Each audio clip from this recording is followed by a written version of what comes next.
Ladies and gentlemen, let's meet at the number one.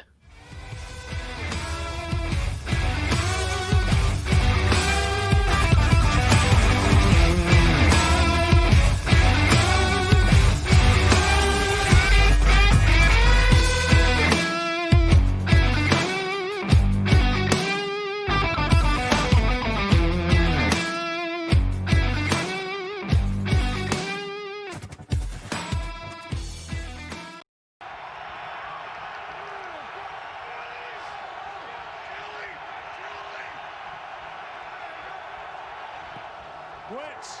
Rodgers gets out. Floats it. Cobb.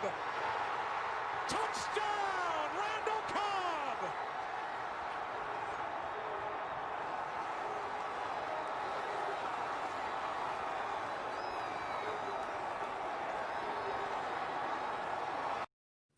Oh, what is up, mother? Never mind. I'm not throwing that one out there, but my goodness, am I in a good mood tonight? The Green Bay Packers are the number one seed throughout the NFC playoffs. And like I said, after the game was over, the worst 13-3 team ever, the team most likely to regress this season, the team that doesn't care about its quarterback, the team that has no offensive weapons, the team that has a terrible defense, the team that has a bad head coach, the team that has everything that's awful about them. We heard all that shit all season long, and we stuffed it in your face all season long. And you know what? You guys want to go to the Super Bowl? That's just fine. You know what you have to do? You have to come to our house first. You have to come to Green Bay, Wisconsin, because the road to the Super Bowl goes through God's house, Lambeau Field in Green Bay, Wisconsin, because the Green Bay Packers are the one seed, the number one seed, the only bye in Green Bay in the NFC. Excuse me. Yeah, the only bye in the NFC goes to the Green Bay Packers after a 35-16 win over the Chicago Bears at Soldier Field. And I played that as just another memory that Aaron Rodgers and company make in that litter box, the mistake by the lake that is Soldier Field. And as you can hear in the background, Blake Elizabeth is very excited about this as well. She is 26-6 in her life as a Packers fan. She's been a fan now for 2 full NFL seasons. It's a good life to be a Packers fan. One day she will thank daddy that he raised her this way. What a beautiful day. What a beautiful time it is. I'm your host tonight. I am Jacob Westendorf. I am repping Adrian Amos, not a playmaker, Adrian Amos, and we'll get to him in just a little bit. I am joined by my usual friend and co-host here to my right. That is Jason Perone. Jason, how are we feeling? Feeling good. Let's meet at the one, baby. It feels great. Adrian Amos is now 2 for 2 on game-clinching interceptions in Chicago against his former team. Absolutely. That's hilarious because you know that one stings. Right below me, of course, good friend and becoming a regular. We might as well just call this the Jacob Morley section of the show. Jake Morley, a happy belated birthday. What a wonderful birthday present for the Packers to give to you for your 29th birthday. Jake, welcome to the show. How you feeling?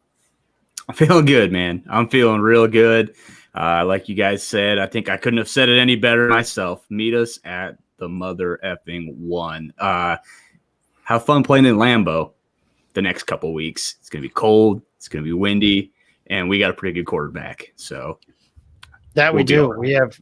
We have the best quarterback this season. We'll talk a little bit about that here in just a little bit as well. The league MVP, to be very, Jake isn't old. That's funny. Hey, Kent. Oh, that's a Kansas City guy, isn't it?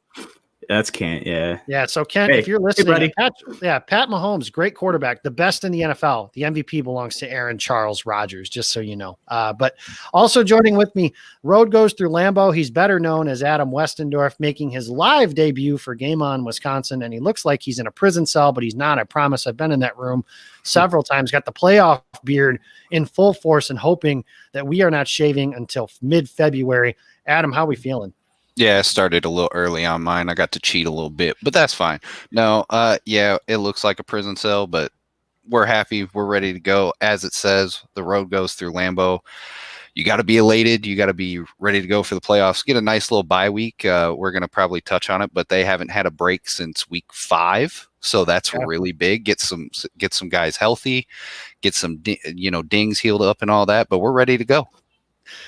Yes, Kent. Super Bowl MVP, Patrick Mahomes. He who puts ketchup on a steak. Nothing but love for Patrick Mahomes is going to come from this show. I promise you that much. But the regular season MVP this year is Aaron Rodgers. We'll see. Hey, I think he's got one of those. I think he's got one of those too. I think Aaron Rodgers has a Super Bowl MVP, and I think if you put their numbers up next to each other, one actually deserves it. Oh, okay. Let's just calm down. This is not a Packers. Oh my goodness. Okay, Jake's trying to start a holy. Okay, Pedro. Let's not start a holy war here. I don't think it's Pedro. I love Patrick Mahomes. Yeah, the only flaw I could find in his game is that he puts ketchup on his steak, and that's disgusting. But let's get into it, guys. The Packers get the 1 seed. It was kind of not the greatest start to the game. The Bears obviously go right down the field. They score a touchdown. David Montgomery, who probably the player of the game for the Bears today. Although if you really look at it, his numbers are not as good. How many rushing yards? I'm looking at it right now, guys. How many rushing yards do you guys think? And do not cheat and look at the box score. How many rushing yards do you guys think David Montgomery had? I will tell you right now, he had 29 carries. 80. Or excuse me, I said that wrong. He had 22 carries. You changing your number there, Jason, from 80? No, 80. I'm going with 80. Okay. 74. 74. And Jake? 69. Hey, very nice. That's in honor of David Bakhtiari. Yep. He's right. It's 69. That's incredible. Dude, I just did the math in my head because I knew that he averaged 3.5 or something like that. 3.1 yards per carry, which is crazy because I definitely thought that it was going to be higher than that. But yeah, 22 carries, 69 yards for David Montgomery. He scores a touchdown on the opening possession. Mitchell Trubisky finishes the day 33 of 42, 252 yards. He has the one bomb to Darnell Mooney that gives the Bears a chance to kick a field goal, which we'll get into that here in just a minute too. But that's how the game starts. The Packers offense does what they've done all season long. They take the ball, they go right down the field. They score a touchdown to Big Bob Tunyon, and it's 7-7. And immediately it looks like Green Bay has a chance to kind of take this game by the horns and roll from it after their defense gets a stop. But then Tavon Austin fumbles. And I want to give credit to this defense after that because sudden change defense is tough. And after you think you got to stop, you have to go right back on the field and play in the gold zone.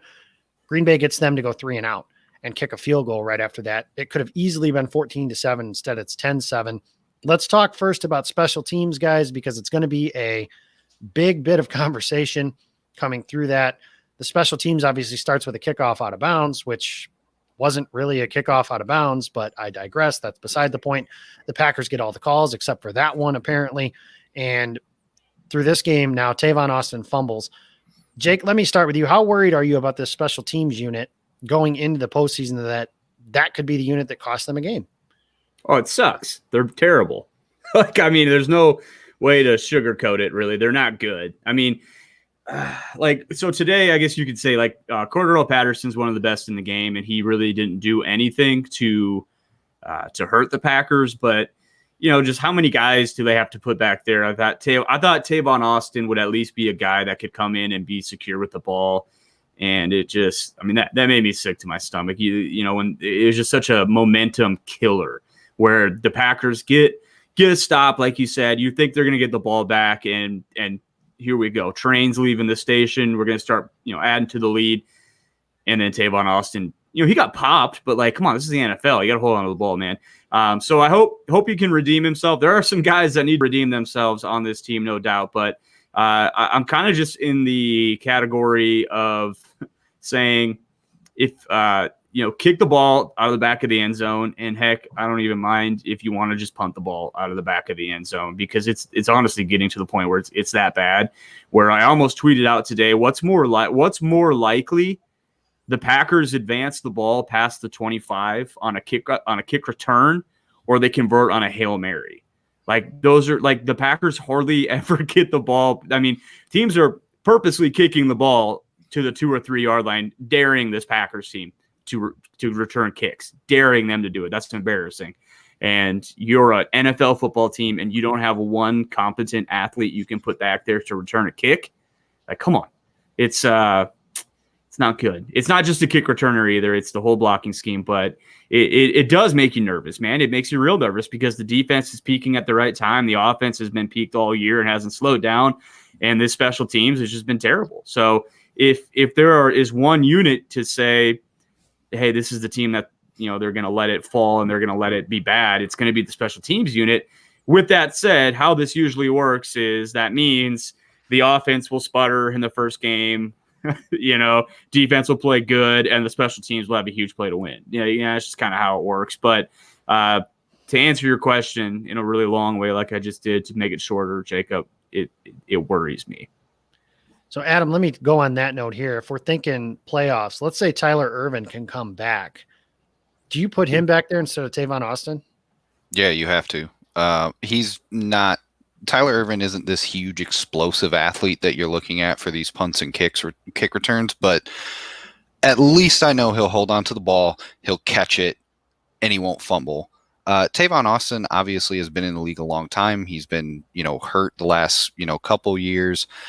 Didn't really live up to the draft hype that he got, but you figure that he's a veteran who has returned kicks and punts his entire life.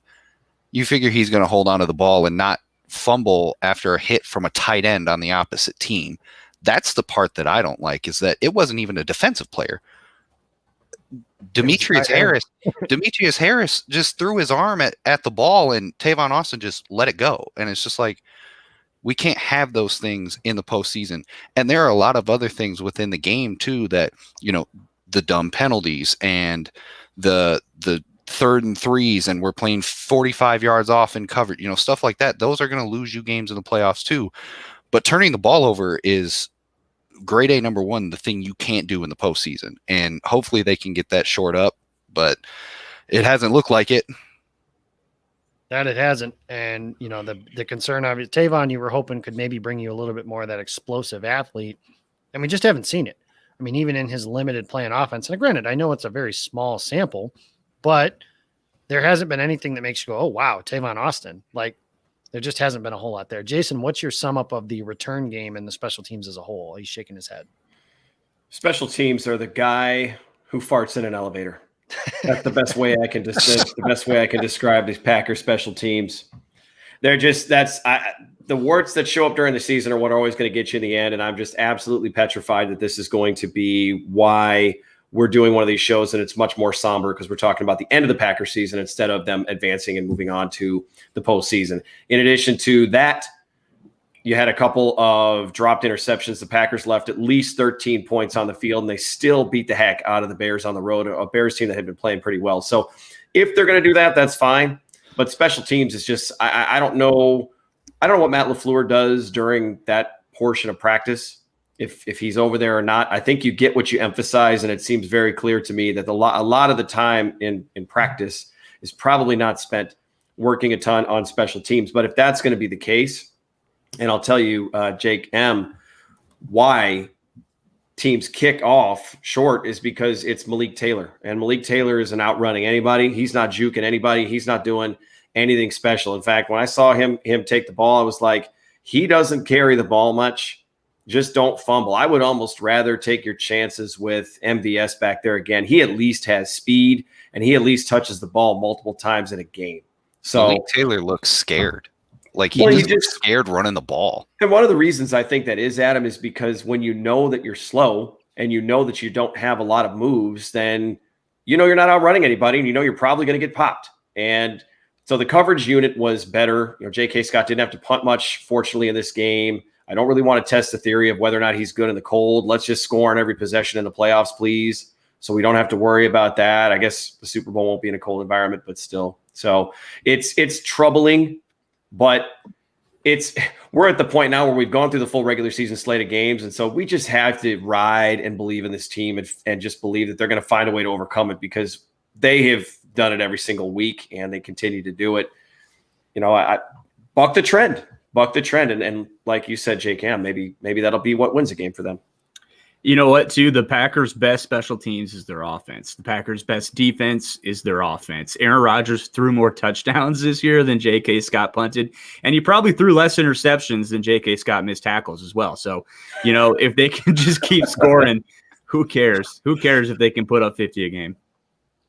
Yeah, that's a fair point too. And if you guys want a silver lining, the Packers special teams was pretty horrendous in 2010, and we all know what happened in 20. Obviously, the Packers special teams. What's the one play you guys think of from Packers special teams in 2010? That kickoff return against. I think the Deshaun Jackson punt return to get them into the playoffs. But from the Eagles. Packers. That is a really good one. I don't know. The kickoff return by the offensive lineman from the New England Patriots for 80 yards. That was awesome. That sucked, same but night, oddly enough. Awesome. It was one of those I was just like, okay, you've returned it and this is cool. Just don't score. Because if he scores, it becomes an even larger legend. It was one of those things that you're just like, that's really cool. I wish it didn't happen against my team. Because if it was anyone else, I'd be going nuts right now. I was just furious. Yeah, thank you, Atari Bigby, because I think Bigby missed the best chance to tackle Dan Connolly like way before he got to. So what a name drop. I Atari wonder what old Atari's up to these days.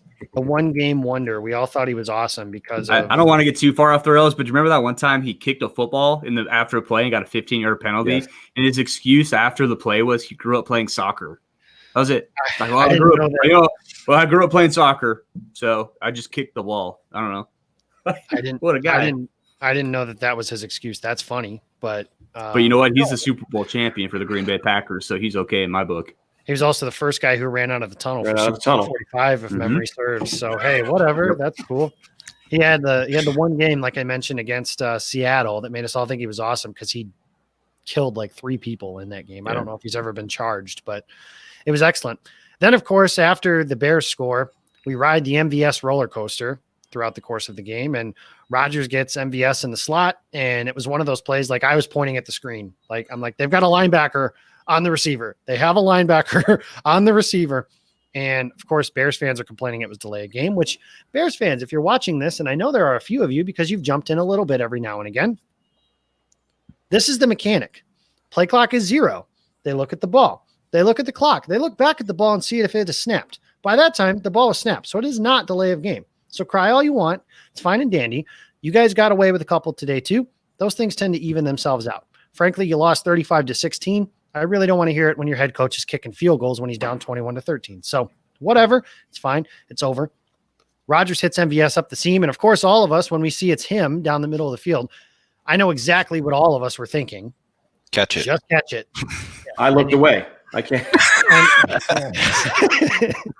And you're lying to me if you're telling me otherwise. And I'm not bagging on MVS because obviously the Packers have faith in him. He's done some good things for this team here. And even with the drop touchdown, this is a good MVS game, right? He scores a touchdown. He's got a 72-yarder. He beats the guy in a 53-yarder. Unfortunately, he doesn't reel that one in. He's got another catch, and he's drawing coverage away. But we ride that roller coaster. And my question to you guys now is how confident are you in him stepping up and making plays in the postseason if his number is called? Because you can't throw the ball.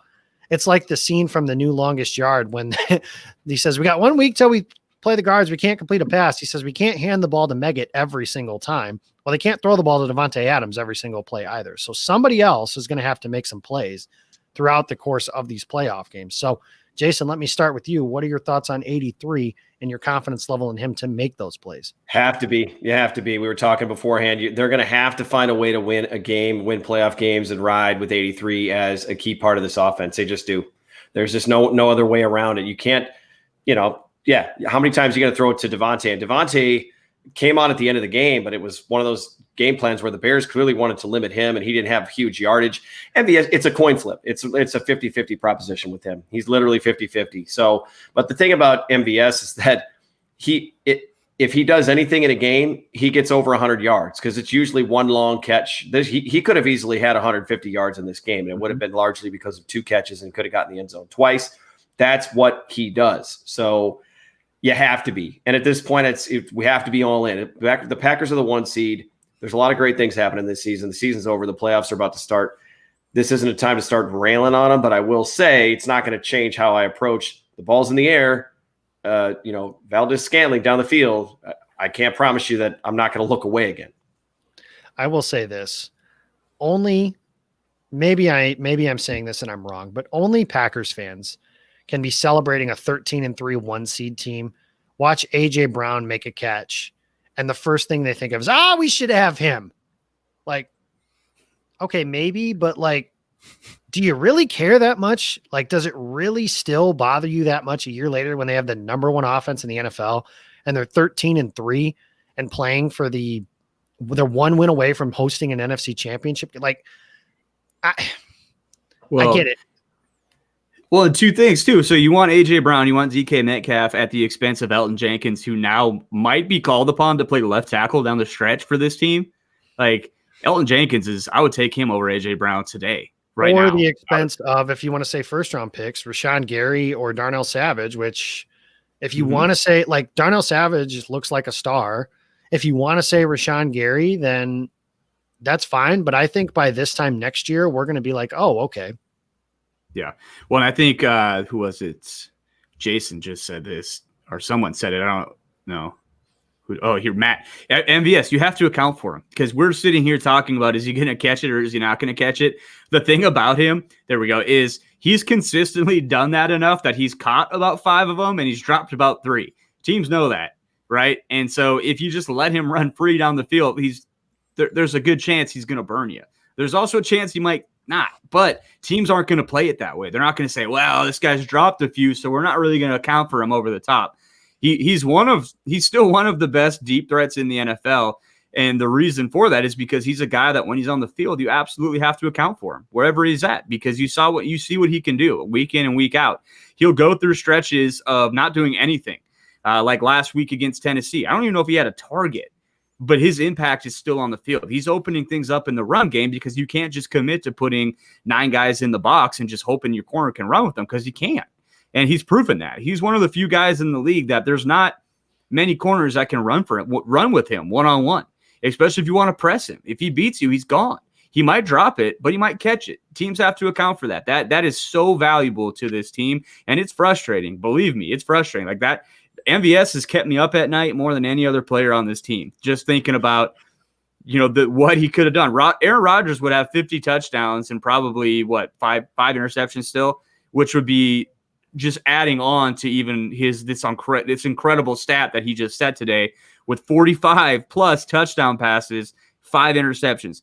No one's ever done that before. That is bonkers. That is insane. That I don't think Packers fans even appreciate how good that is, because we're so used to watching this dude play, and he's close to it every year. But this year he truly was on another level. But back to MVS, you got to have him on this team. Like Jason said, you got to be all in with him, because they're going to need him to win a Super Bowl. When you start playing other playoff teams that have good defenses, that you're going to need options other than Devontae Adams, you better hope he steps up. You better hope he has those 2 catches for 150 yards. Because if he does, this team's ceiling is as high as anyone's in the NFL. Roof. Yeah.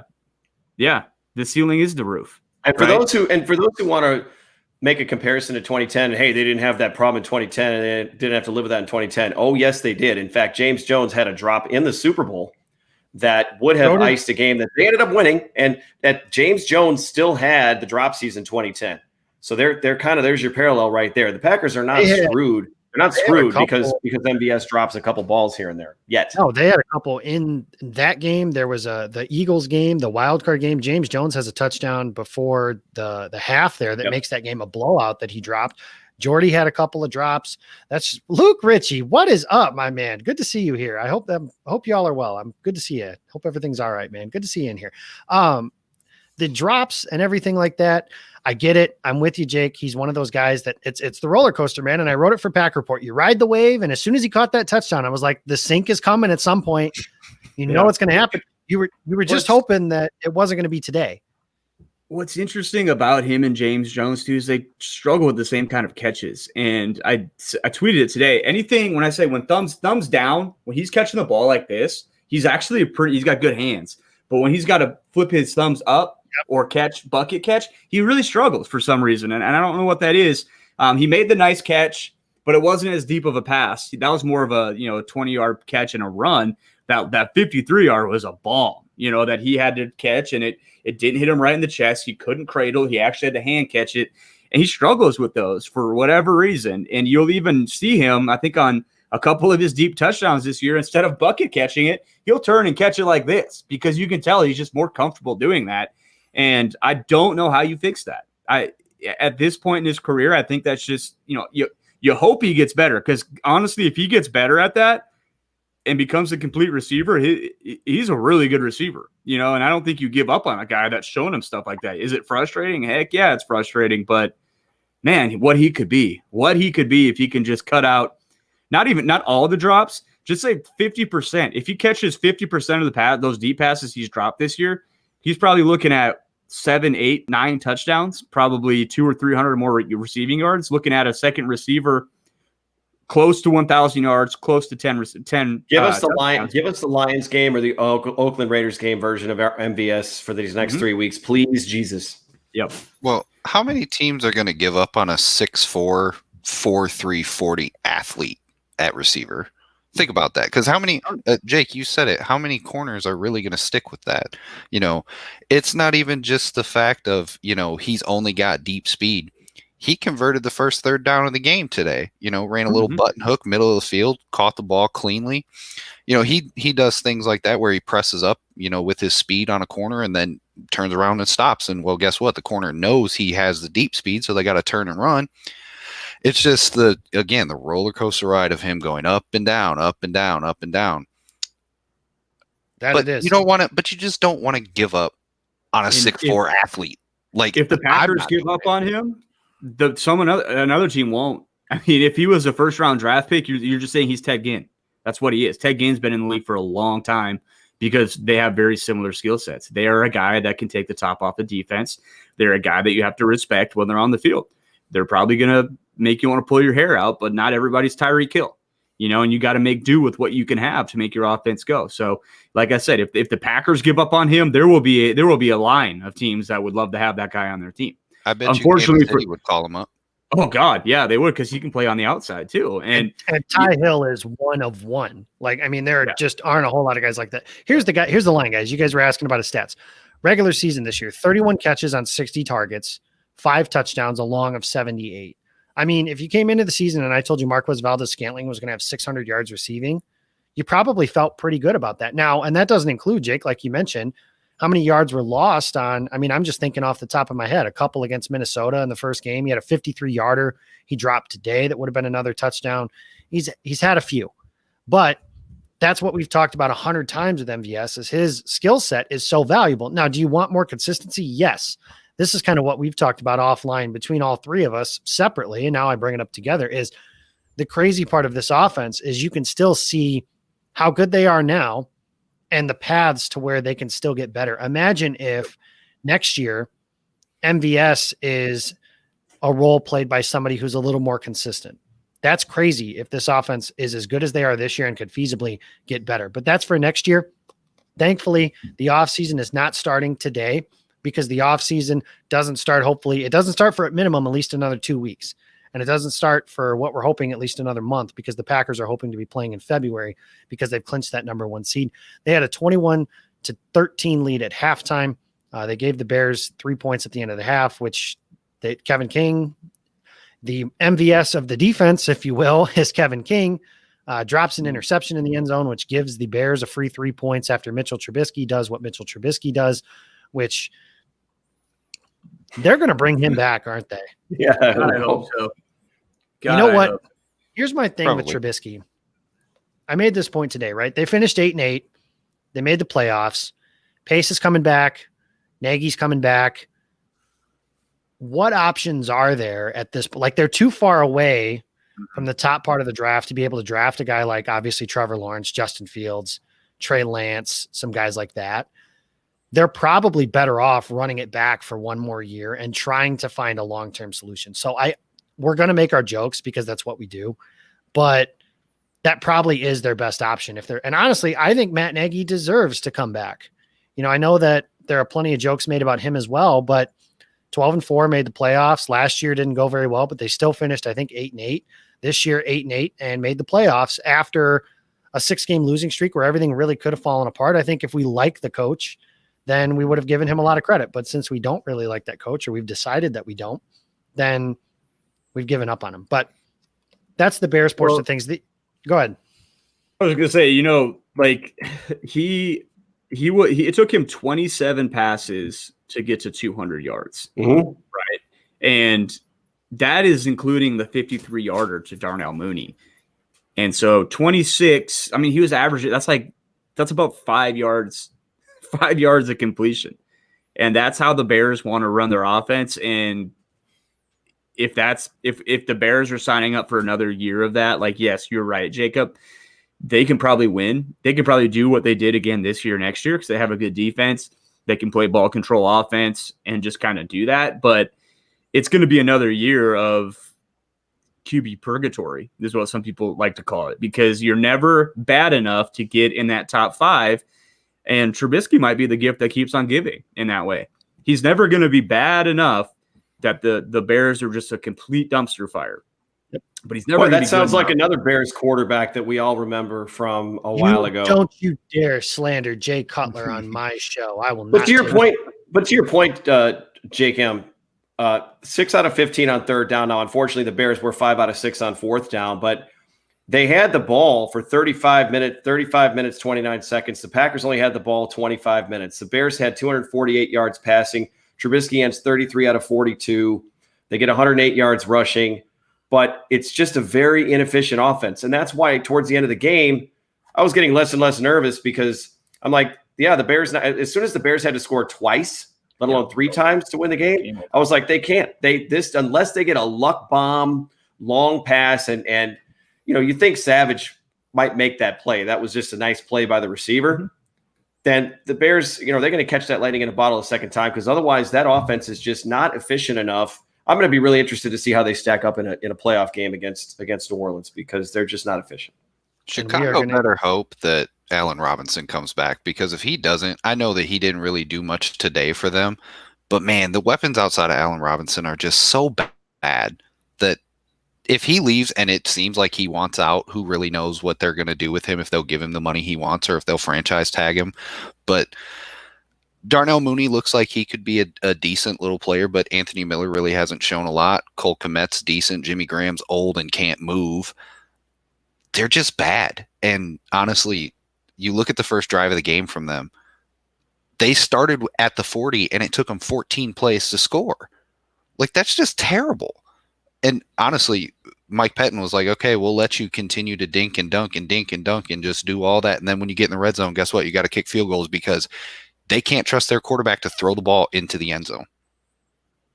And that's the formula, right? I mean, that's kind of the way Mike Pettin wants to play. And again, this defense, you're talking about peaking at the right time. Today maybe wasn't as aesthetically pleasing, but 16 points, you're going to take that every day of the week. And if you look at this Bears offense, I mean, like you mentioned, 42 pass attempts, 252 yards. That's 6 yards per completion that they had, 69 rushing yards on 22 carries. That's really good. And offensively, incredibly efficient.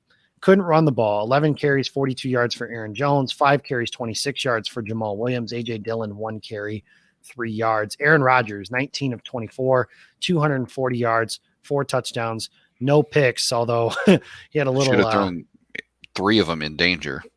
He had a little Patty Mahomes luck on his side today, I guess. So good for him on that regard. But that is the reality of this defense. I think is playing well, and they're peaking at the right time against offenses that have played relatively well. So I like the trajectory this defense is on. But the play of the game today is the Bears are driving. It's 21-16, and it's 4th and 1, and the Bears, instead of running the ball or running a sneak and something that they've had some success with, they move Trubisky out of the pocket and they try and run a little like rub route, and it doesn't work. And Trubisky throws the ball right into the breadbasket of Shannon Sullivan. And after that, I was like, okay, that's the play to turn the tide. Now the offense needs to take advantage of that, move down the field, and kind of take this game by the horns. And to their credit, that is absolutely what they did once they had that opportunity in their hands. They take the ball, they go 12 plays, 76 yards. It takes 7.5 minutes off the clock, and they score a touchdown to make it 28-16. 2 plays later, Mitchell Trubisky throws the ball to not a playmaker, Adrian Amos, and the game, for all intents and purposes, is over. Let me talk about Adrian Amos a little bit, because this is a guy, here's a guy to quote Chris Collinsworth, and I'm not as good as some of the people at the impressions, but so take that for what you will. What a signing he's been. It's not the fanfare of Zadarius Smith. He didn't have as big of a season last year as Preston Smith, but he is the second best free agent signing Brian Gutekunst has ever made. And some of that obviously because Preston Smith had a bit of a down year this year, but he has been absolutely phenomenal. And it is hilarious to me. I like this comparison from our social media queen, Miss Aaron. Trubisky to Amos is the new Cutler to Woodson.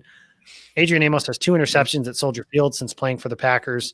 He had a forced fumble that was nullified by a Preston Smith offside stay, which I don't even really know if he was offsides. I think he just flinched and they called it because of that, but whatever. I mean, they call that all the time, so I'm not real upset about that.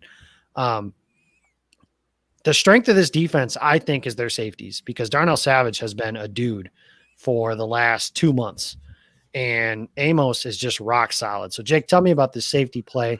I know you've been as big of a fan as Darnell Savage as I have. And just tell me about that and what you think this team could be on defense going into January now, January football at Lambeau Field. They're going to need their defense to step up at some point because now you're not, well, you could play Mitchell Trubisky, but you're probably playing Tom Brady, some combination of Russell Wilson or Drew Brees, and then Pat Mahomes or Josh Allen.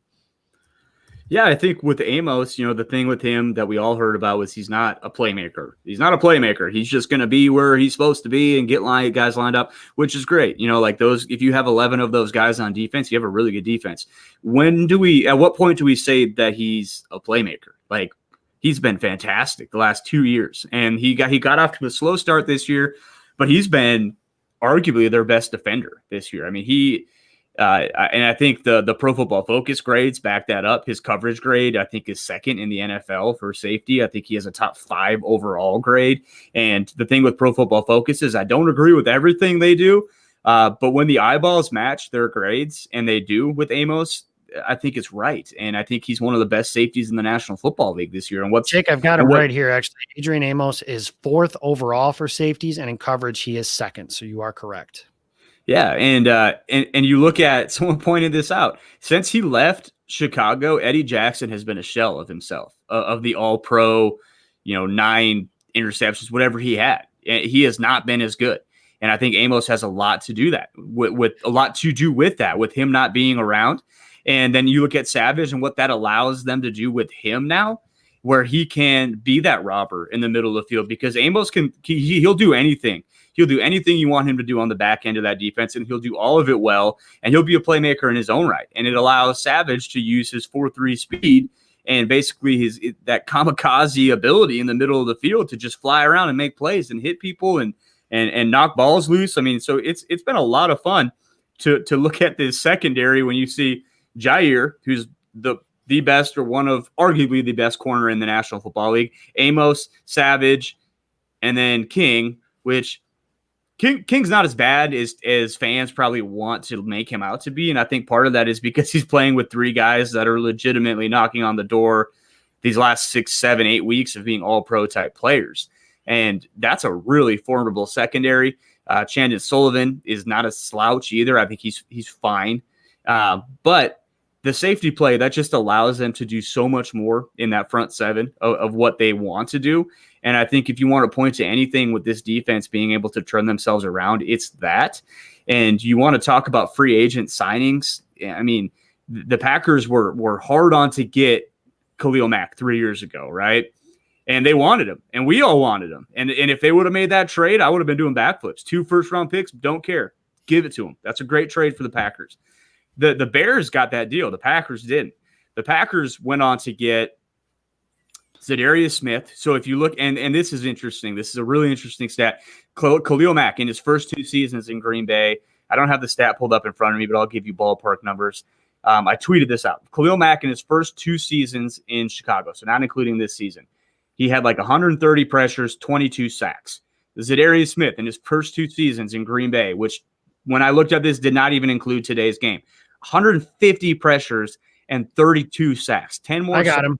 Khalil Mack.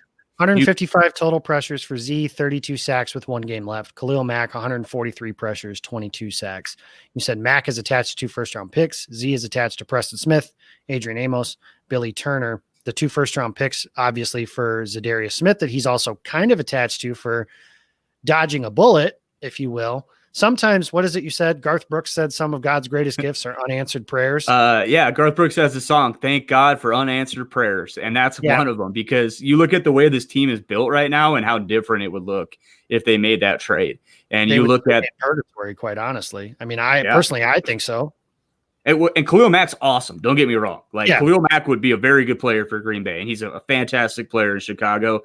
But there are it's rare to ever get return value on 2 first-round draft picks, to give those up. If it's not, especially if it's not for a quarterback, as good as Khalil Mack is. And the Packers in this scenario is a great example of that, of what you can do with picks, turning those picks into more picks, being able to hit on all 4 of those free agents they signed. I mean, how great was Billy Turner today? I mean, he's not David Bakhtiari. So he was good. He had that one holding call. That was it. Which, hey, Bear fans, you got your holding call, so shut the hell up. Yeah. But Bakhtiari gets called for holding once every couple of games too. So that's no big deal. If he can play at that level, they're going to be just fine. And if he can play at that level all the way to a Super Bowl, I think you can make the case that Billy Turner was the best free agent signing out of that class. If he's able to hold that left tackle spot down and this offensive line doesn't miss a beat, my goodness, and you look at the contract then. And when he signed the contract 2 years ago, people are like, oh, you're paying this much for Billy Turner? He sucks. He doesn't suck. He's actually really good. And he can play all 5 spots. And he played left tackle really well today. Adrian Amos, awesome. Zadarius, Preston, Gary, Savage, all those guys were able to happen because of what they were able to do without signing Mack. And this question started with you asking me about safeties. And I'll shut up now because I just went on a whole another rabbit hole. But yeah, our safeties are probably, I would say, I'll ask you guys, I'll kick it back to you guys. What tandem is playing better than Savage and Amos right now in the NFL? Maybe Micah Hyde and Jordan Poyer in Buffalo. Mm-hmm. And I would certainly be okay if you said that was the answer. Otherwise, I don't have a great answer for you at this point. I think that is, like I said, I think that's the strength of this defense, which is crazy considering they got off to a not great start. And that is largely due to Darnell Savage. And credit to Mike Pettin, because they changed the way that he's been playing. He's been playing closer to the line of scrimmage in a playmaker role. And he's one of those players that you can just absolutely see. And one of the things I absolutely loved on tape with him, there's certain players, and it's one of the reasons I kind of like Josh Jones too. And I was wrong about him. And, I'll be wrong about other guys that are this way too, but they just kind of pop off the tape. When you see that speed, you're like, wow, just like there are guys that run like this and there are guys that run like this. The best example I can give of that, of guys I've seen in person, is James Robinson. When James Robinson was in high school, he played in a smaller conference than the one that is typical. The Nick 10 is the one that is the big conference in Rockford. It's the public school league. And everybody said that he couldn't play because he wasn't doing it in the Nick 10. If he was so good, why wasn't he playing in the Nick 10? So I went and I covered a 7-on-7 tournament, and I watched him play against Boylan, which is the Catholic school, which has won a couple of state titles. And I watched him play 7-on-7 against them. And the Boylan kids ran like this, and James Robinson ran like this. It was a completely different speed. And that was when you were like, this kid can play. And I turned to the guy that was standing next to me that day. And I said, he's going to be in the NFL. And I was right. And he was one of the top 5 rushers in the NFL before he didn't play these last 2 games here this season. So this Packers defense is peaking, I think, at the right time. I think I pulled up this point earlier, but this team would not be in good shape without Billy Turner. And he's played right guard, he's played right tackle, he's played left tackle, and all of them at a pretty good level. And he came into the season as kind of the scapegoat on the offense. When something goes, what I mean when I say that, it's the guys that when something goes wrong on the offense, that's who we blame. And like on defense, for example, that was Dean Lowry or Blake Martinez for the last couple of years. Billy Turner was the guy on offense. It's like, oh man, if they just got rid of him, they'd be fine. They'd be set on offense.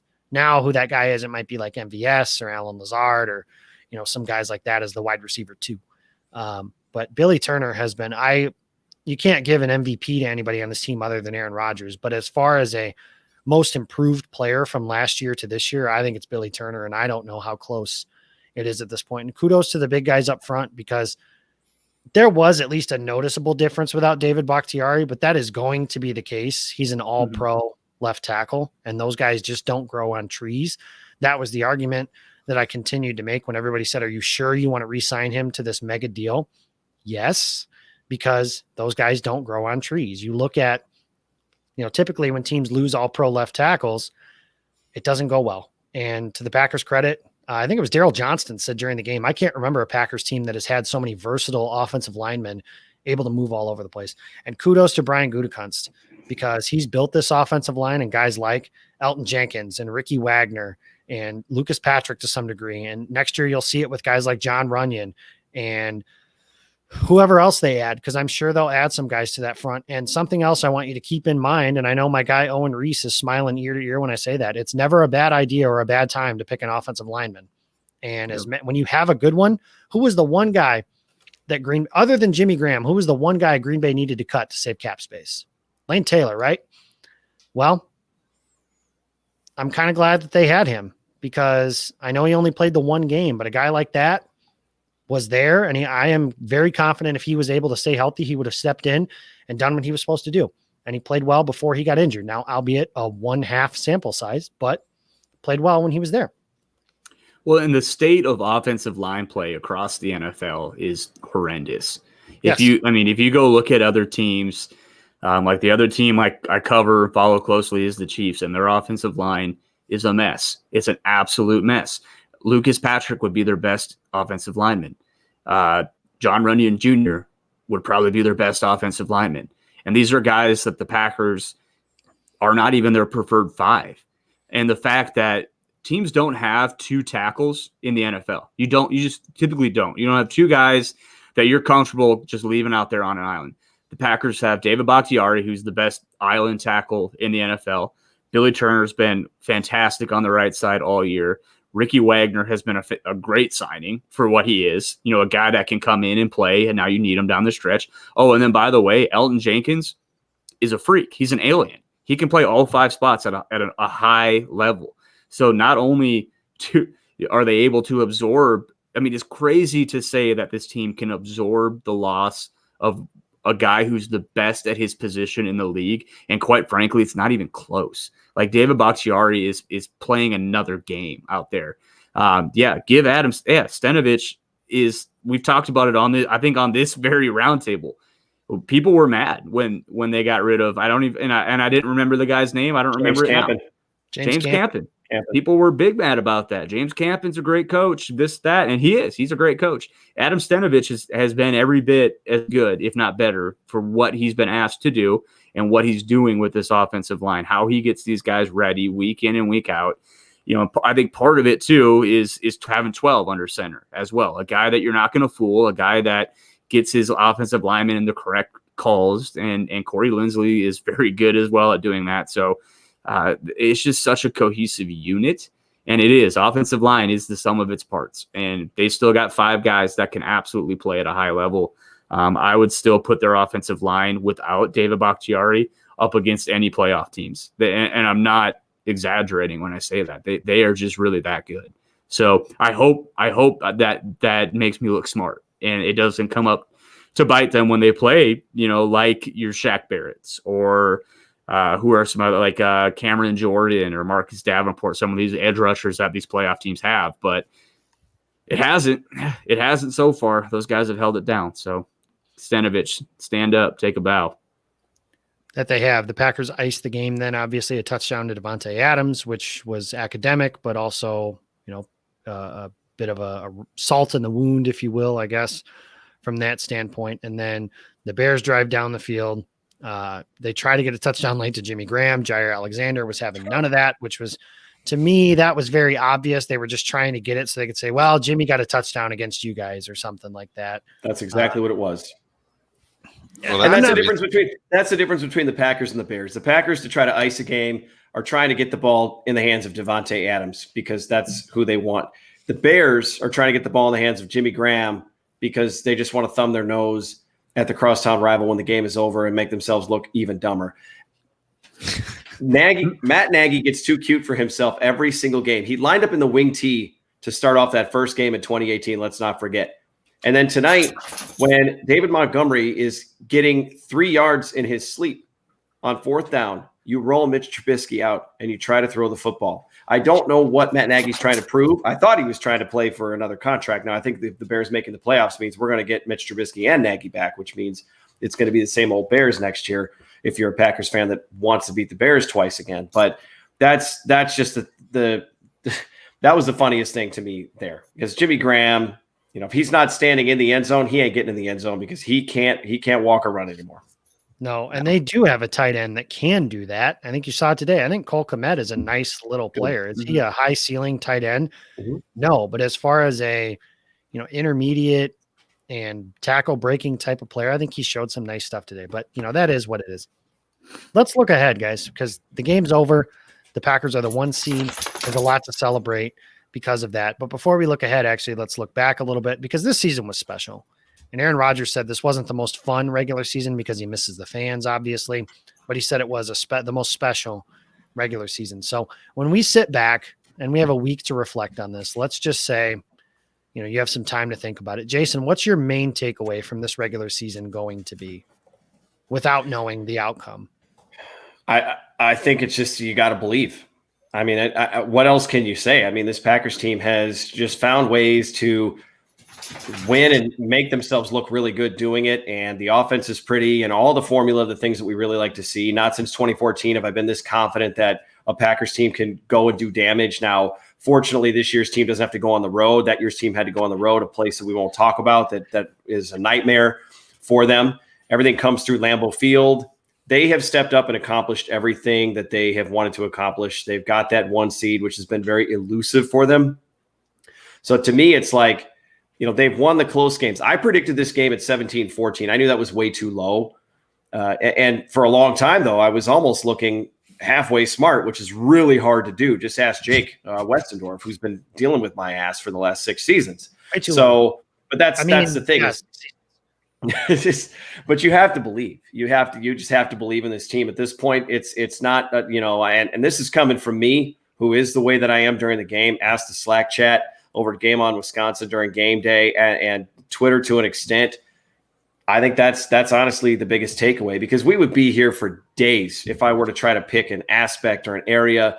The defense is playing well. The offense is playing well. They're peaking at the right time. So you just have to believe in this team. I would not. The headline is, I would not bet against these 2020 Green Bay Packers. And that includes if they end up facing the juggernaut that is the Kansas City Chiefs in the Super Bowl. Adam, what do you think? I think it's time to put some damn respect on Matt LaFleur's name as a head coach of the year candidate. I mean, this man, 26-6. You just brought up the comment of, if you thought this team was going to go 13-3, again, you're a liar. I think we thought the team would get better, but 13-3 is hard to do. Jake, I think you said it on Twitter earlier today that Matt LaFleur is getting the Eric Spoelstra treatment because Eric Spoelstra had LeBron James, and no, he's not a good coach. He has LeBron. It's the same thing LaFleur is getting now in Green Bay. It's, he has Aaron Rodgers. You're right, he does, but he also got Aaron Rodgers to buy into his system and completely change his game, and now he's back into MVP form. Put some damn respect on this man's name. I don't think he's coach of the year, because I think they'll give it to Brian Flores, but man, he's not even in the running. I haven't heard anyone say his name outside of Packers Twitter, and it's a shame. It's disrespectful, honestly, in my eyes. I'm going to go on that note because I almost think I give like more slight to Packers players when it comes to these awards, just trying to guard against homerism. So that's why for weeks, I think I was on the Mahomes train for MVP. Coach of the year, I did kind of the same thing. I was like, Flores, Stefanski, guys like that. But like, if you look at it, Brian Stefanski's team lost to the Jets.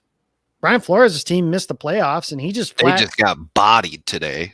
They gave up 59 points, and you're a defensive coach. And I know he had no other option today, but he just flat refused down the stretch to play his best quarterback. Like, his best option to win this, after it was obvious his team had a chance to win in the playoffs. It was obvious at a point that his best chance to win was Ryan Fitzpatrick. And I'm not even a Fitzpatrick guy. I don't give a shit about his beard and how he dresses and all that stuff. I don't really care. But it became obvious at a point that Tua was not ready this year to quarterback a playoff team. and he just flat refused to play him. Matt LaFleur, 26-6, like you mentioned, completely revived an offense that everybody said has no weapons. They said all offseason that they did nothing to help this quarterback. They're all pro MVP quarterback that was washed up, which is funny how those two things kind of work together, but they did. I think Matt LaFleur should win Coach of the Year.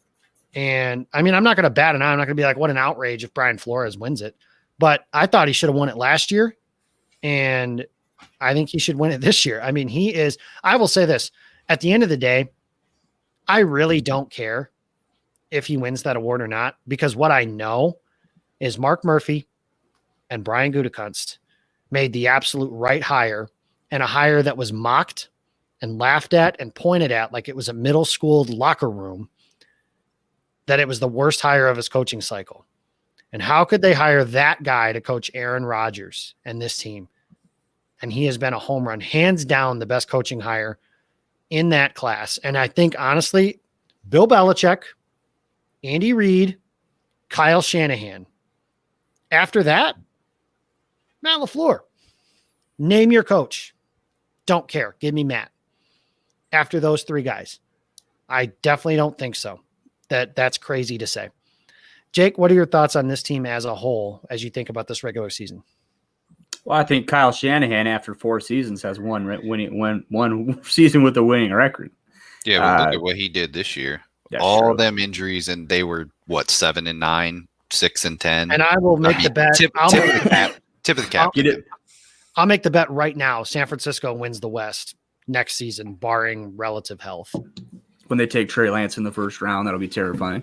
But yeah, I think you're right. I think it's Bill, Andy, and then the next tier of guys. And I think Matt LaFleur is in that tier, and only looking up at those guys. Matt LaFleur actually reminds me probably more of Andy Reid than he does even of like the Shanahans and the McVays, just with what he's able to do in his offense and how they use the rub routes, but he also will get more creative, I think, than those guys. And maybe it's just because he has Aaron Rodgers.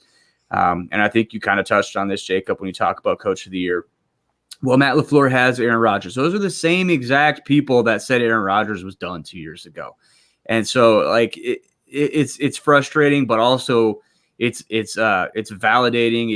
It's vindicating. This is a season that you will go back and read the receipts, and this has been such a gratifying season to watch this Packers team.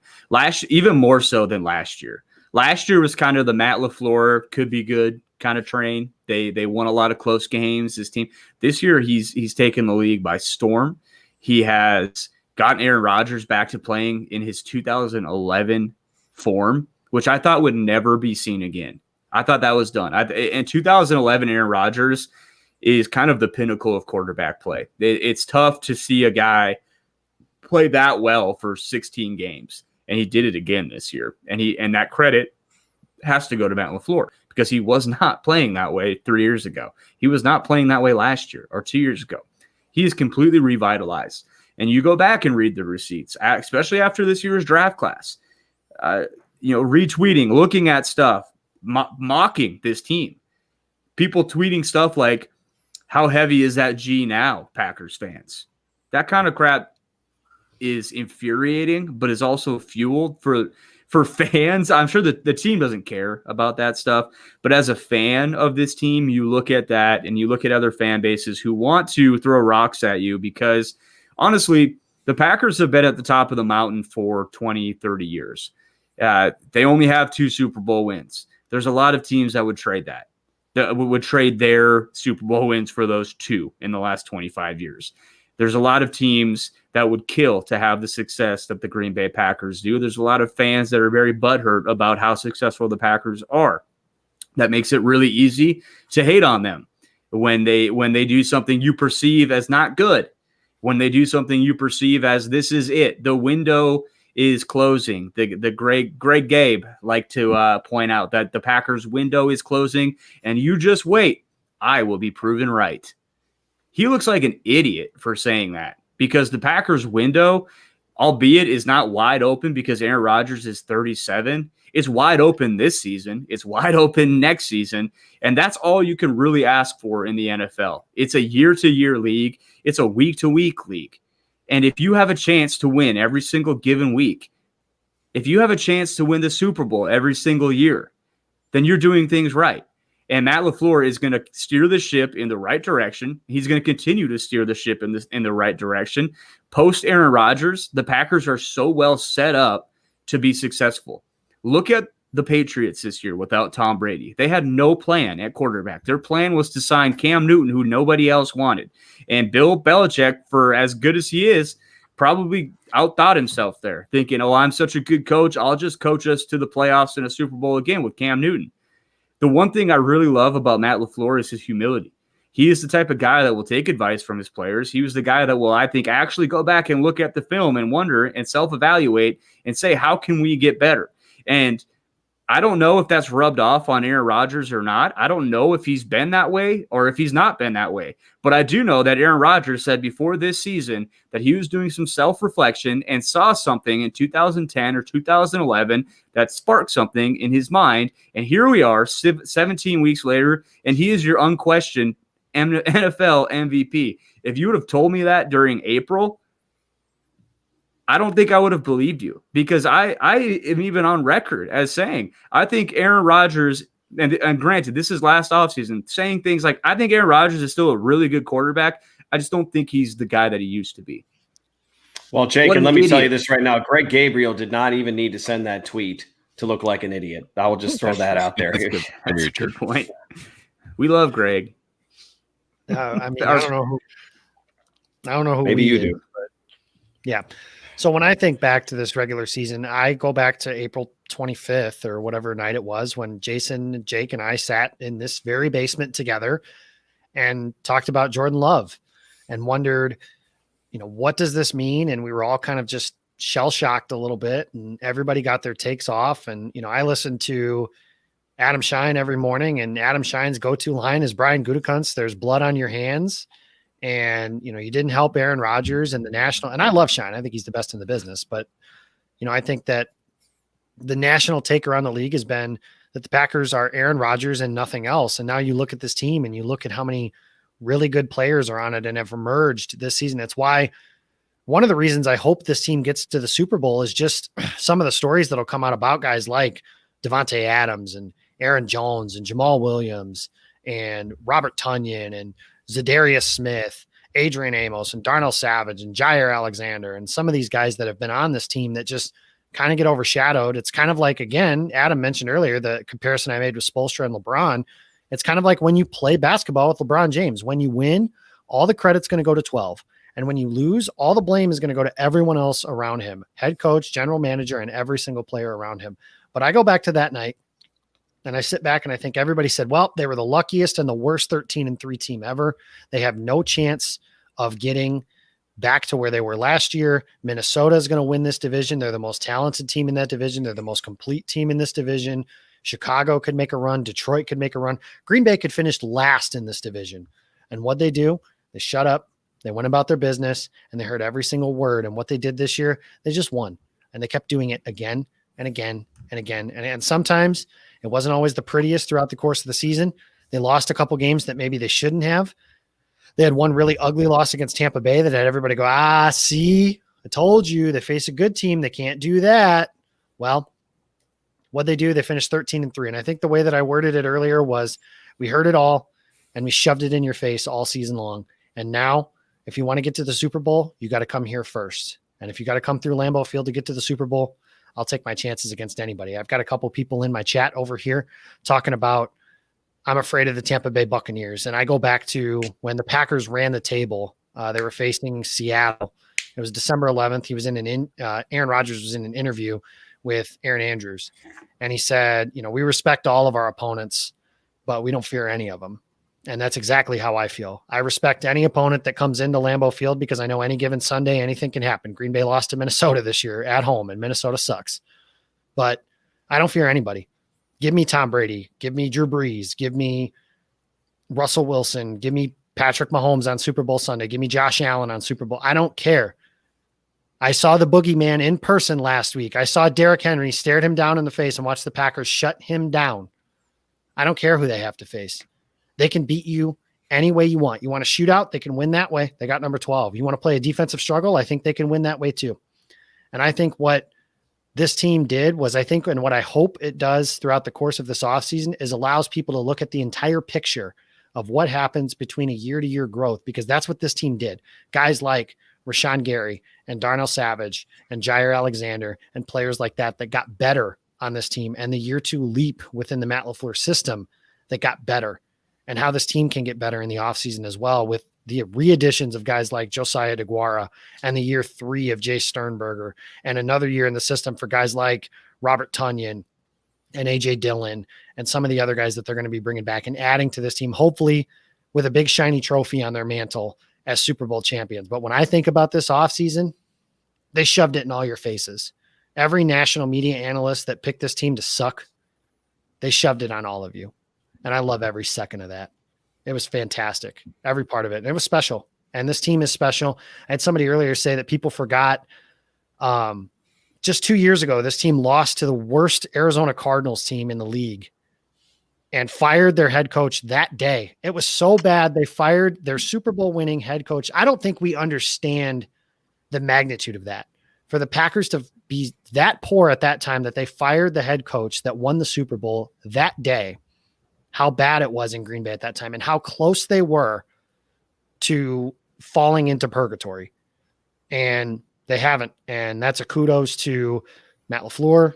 And like I mentioned earlier, Mark Murphy and Brian Gutekunst for getting that hire right. Brian Gutekunst for building this team. He's taken a lot of flack from myself included about some of the decisions he's made. This team is very good. And this is their best chance to win a Super Bowl, in my opinion, since 2011, when they had home field advantage, oddly enough, the last time around. Wild card weekend is set. Let's put that to bed. Here's one stat that I find interesting. Tom Brady is 43 years. This is from Doug Kazarian. Forgive me if I'm butchering that. Tom Brady's 43 years old and normally goes to bed around 8:30 p.m. In primetime games, kick off around 8:15 p.m. this season. He's 1-3, 0-4 against the spread with 5 touchdowns and 5 picks. The Bucs are going to play the Giants of the Washington football team on Saturday at 7:15 Lambeau time.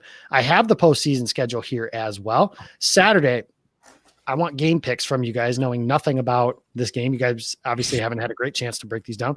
The Buffalo Bills are going to be at home against the Indianapolis Colts. That game will kick off at 12:05. The Seattle Seahawks will take on the Los Angeles Rams. Remains to be seen if Jared Goff can play at 3:40 Central Time. And then Tampa Bay will play either Washington or the Giants. As of right now, Washington has a 17-14 lead going into the fourth quarter.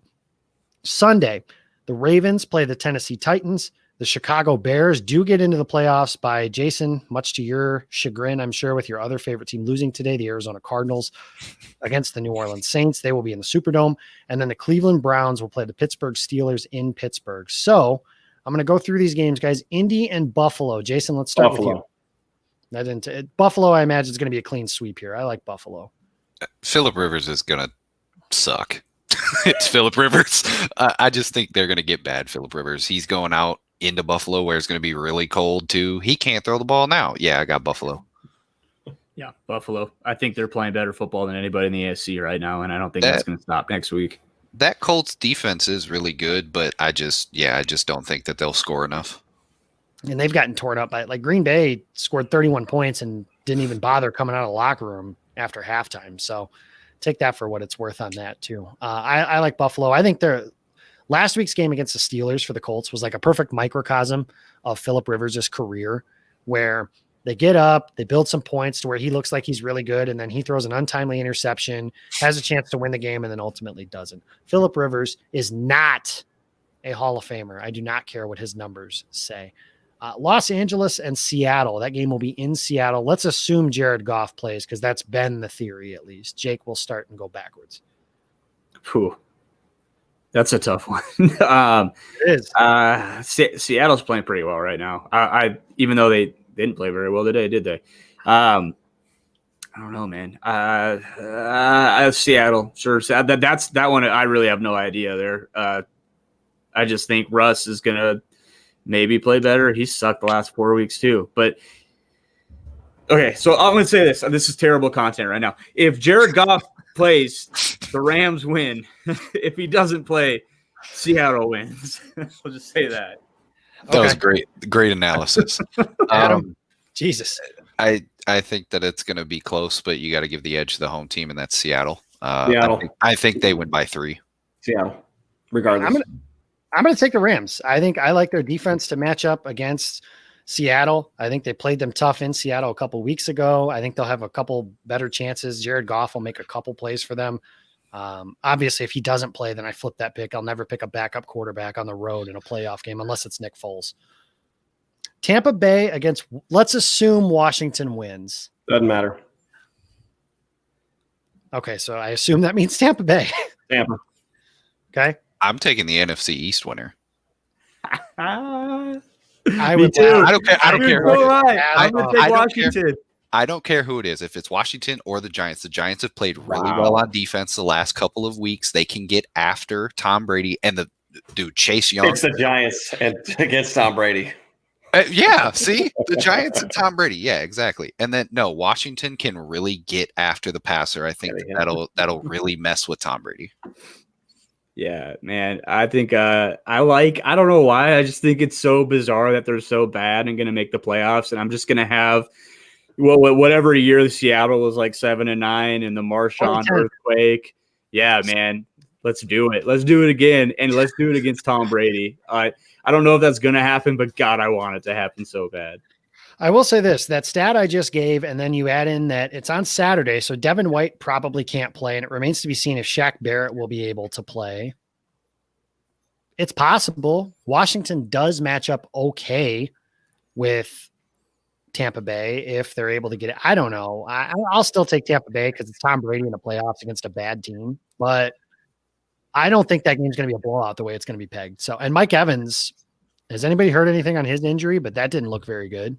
Mm-mm. He didn't come back, so that's probably not good. So yeah, he's out for another week or two. I think I saw today. That seems likely. So I mean, obviously they have Chris Godwin and human garbage playing wide receiver, but they've got man Gronk and Gronkowski. So we'll see how that goes. Sunday, Baltimore and Tennessee. This is what I think has potential to be a really interesting game over the weekend as well.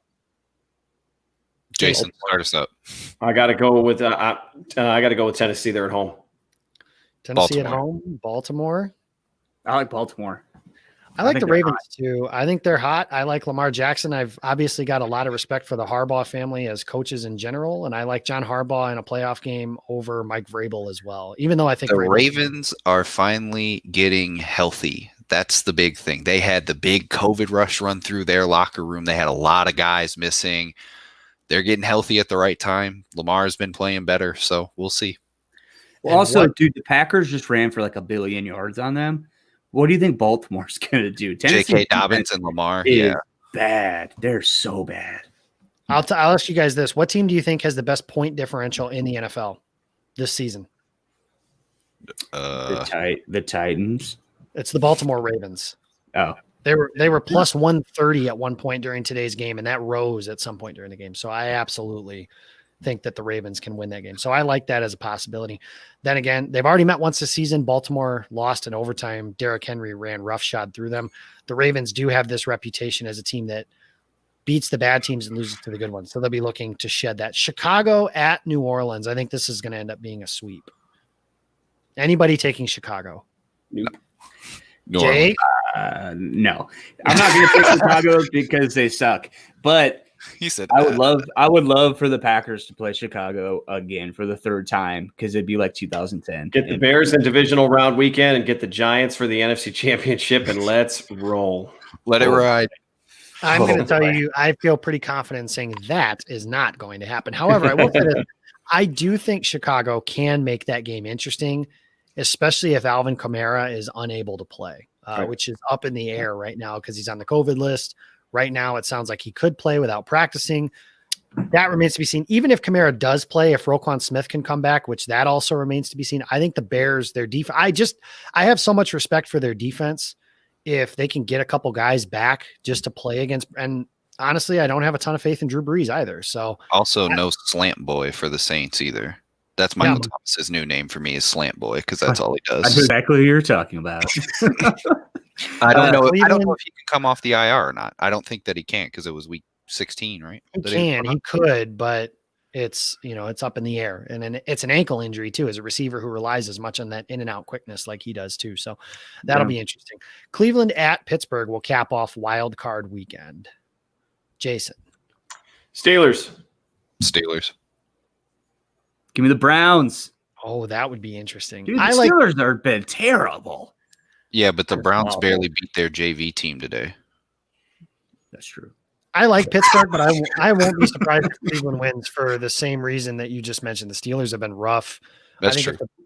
If the Browns can make a couple plays on the ball against Ben, it's possible. But I think that I agree with this. So then let's get it. We're at the beginning of the playoffs, guys. Championship weekend, Super Bowl Sunday. What is it right now? Jason, who are in your championship games? Who's in your Super Bowl? Oof. Championship games. I guess I gotta go Packers Saints. Gotta go Packers Saints in the NFC, and in the AFC. I think it's gonna be Chiefs Bills. And I think you've got the Packers and the Chiefs, the NFL's, and everybody in the terrible year of COVID is going to get what they want. Super Bowl I rematch, Patty against Rodgers. That's called the Jake Morley Bowl. So Jake, I'll go to you next. I told you guys I'll have to move if that happens. I have a spare room for you. That will just be a 2 weeks of anxiety and me getting into stupid Twitter fights.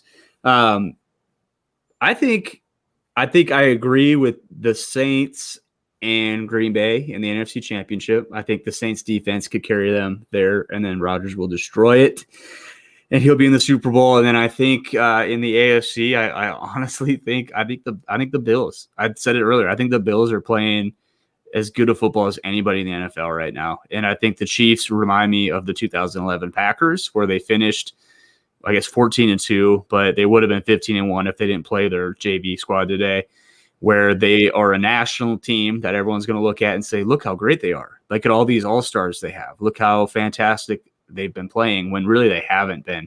The last 4 weeks, they really have not played well. They took it down to the wire with the Falcons. They took it down to the wire with the Dolphins, who ended up not making the playoffs either. The New Orleans defense really did a good job for the most part against them. And I guess the argument for the Chiefs is, well, they keep winning. Yeah, but that argument didn't fly when I said it about the Packers last season. They're kind of again a buzzsaw in the Buffalo Bills, though. They could be. I think the Bills are the only team that does have a chance to beat them in the AFC, and I think they would, because I think the Chiefs are just roll out your helmet type talent good, that they can kind of sleepwalk through some of those games. But if they don't bring their A game against the Bills, I think they would lose. So I'm gonna say Packers. I'm pretty confident in the Packers making the Super Bowl this year, and I think I would say 49-51% on the Bills being the AFC representative. I will present to you one team that I do think could pull off an upset divisional weekend, and that is the Baltimore Ravens. If Lamar Jackson can make enough plays, I think it's possible the Ravens could be a team that knocks off the Chiefs. And then it's just so hard to be a wild card team that goes to the Super Bowl, having to win 3 games, travel 3 different ways, especially this year in a COVID climate. You never know what could happen with something like that. But Adam, go ahead. Bills, Chiefs in the AFC, Chiefs win. And then I got the Packers and the Seahawks. Ooh. You want to talk about anxiety and PTSD and all that other shit. I don't exercise the demons, baby. Let's go. I'm all for it. Get that negative energy out of here. They're gonna win by 100. Well, send John Schneider to Detroit as a loser. Blow the doors off of them and go to the Super Bowl. Well, remember that I just said I had the Rams winning wild card weekend, so that sets this up, right? Packers Bucks NFC Championship game. Rodgers Brady to go to the Super Bowl. And then Josh Allen against Patrick Mahomes for that championship game. I think that one, it's a huge upset if that's not. I think the NFC, you could see a wide range of combinations. The AFC, it's a pretty big upset, in my opinion, if it's not Chiefs and Bills. But I like the State Farm Bowl, as brought up in the chat here. I like the Packers and the Chiefs. And, oh, man, I got a tough time picking against Kansas City. But, the Packers, I think they do match up at least relatively well with them, in the point that they're able to go score for score with Kansas City. And I do think that they can get enough pressure on the Mahomie. And it's just a matter of, can Kevin King catch a couple of those that Pat's going to throw to you? So they got to catch those. Probably but not. Probably not. But that's just the way that it works for him. But that's the way I like it. Obviously, that'll change as the playoffs go, because there's always one, right? There's always an upset or two that kind of makes you go, oh, okay. Last year the Vikings beat the Saints in the first round, and that kind of threw everything for a bit of a loop. So it goes through that. But the Packers are the number 1 seed. Any game they play will be at Lambeau Field. They have a week off, as Aaron Rodgers said to his team after the game. Don't get COVID. So please, guys, don't get COVID during your week off. I feel pretty confident that they're going to do the right things and that they've done that. I think they've only had 2 players test positive. It's just been AJ Dillon and Chris Barnes, I think, that have tested positive this season. So here's hoping that trend continues across the entire NFL for the postseason, and we can get through the playoffs clean and everything goes well. It's been a great NFL season. Today was phenomenal. The last game that ended was the Texans and the Titans, and the finish to that game was fantastic. But Green Bay wins over Chicago 35-16. The Bears still suck. I think, Adam, what did you say? That's 19 of the last 22 that have gone in favor. That is just. Yep. I'm going to throw this out there again, guys. It's not a rivalry if the other team doesn't win. So the Packers and Bears are not a rivalry until further notice. So Chicago fans that are watching this with me, please don't ever forget who your daddy is, and that is the Green Bay Packers. So I'm Jacob Westendorf. You can follow me on Twitter at Jacob Westendorf. You can follow Jason. He's at Jason Perone. Adam is at A Westendorf 85, and Jake Stack, you can follow him. He's at Jacob Morley. We'll do this again, I'm sure. Hopefully maybe me from Green Bay, Wisconsin here in the coming weeks. I am very excited about the potential of being in town for an NFC championship game here in a couple of weeks, but some business to tend to first. Obviously they got to win a divisional game before they can get to that title game. So big one today. Packers offense plays well. Packers defense plays well. Special teams farts in an elevator, as Jason so aptly put it. Thanks you guys for listening. We will see you guys again. Thank you guys for joining Game On Wisconsin all regular season long. Tuesday night, I do want to pimp this a little bit. The Jamal Williams season finale, we will be doing our giveaways, and we have Jamal Williams joining us one final time, and I want to thank him for his time with us all season long, doing everything that he's done for us. It's been a wild ride with him. He's great. He's been fantastic. Thank you to everybody doing a chat. Luke, Joe Flacco sucks. I don't know why you love him as much as you do, but that's, your personal business, and everything you do, that's up to you. Thank you to everybody that joined us in the chat. You guys make it so much more fun, and I appreciate you guys joining us. We'll see you guys next week, and go Pack Go.